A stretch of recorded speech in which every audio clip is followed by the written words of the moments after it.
Tobit.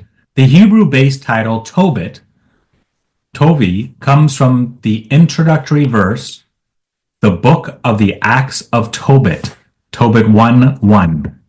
Tobit's name originates out of the Hebrew three-letter root tov, which means good. Almost all of Hebrew is based on three-letter roots like tov. When letters and vowels are added to the root's meaning changes, but not in an essential manner.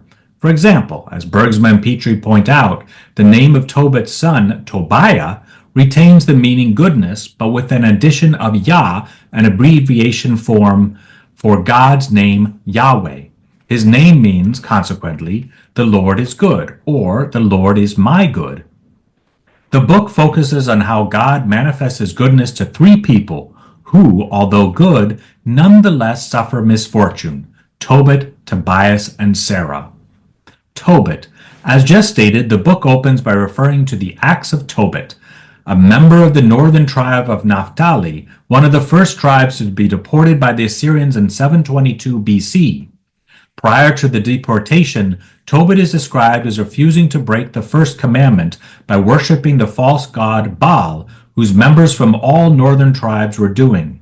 Instead, along with a few other northern tribe members, Tobit traveled south to Jerusalem to worship God truthfully. Tobit 5:13.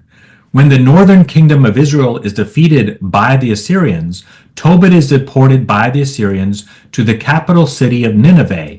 The king at that time, Shalmaneser, selected Tobit to be his buyer of provisions, Tobit 1:13.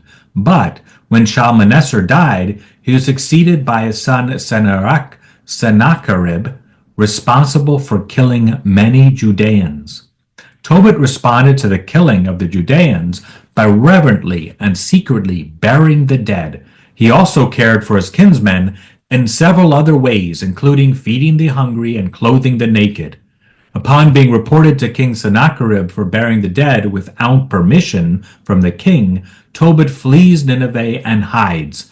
In anger, the king seizes Tobit's property. Consequently, Tobit, his wife Anna, and his son Tobias had practically nothing of their own. Tobit 1.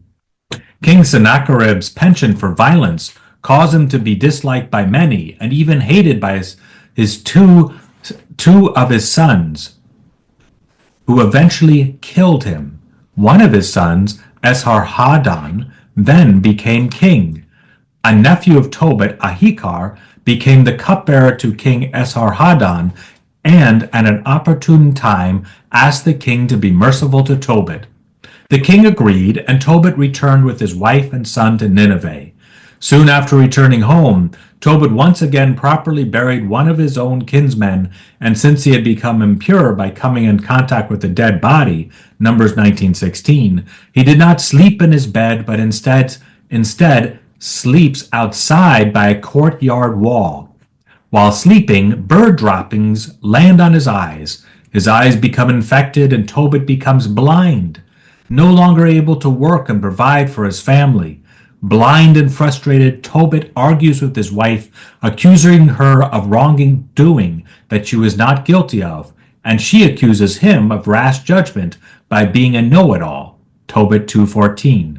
In deep grief, Tobit cries out to God that it is better for me to die than to see so much distress in my life and listen to such insults. Tobit 3:6.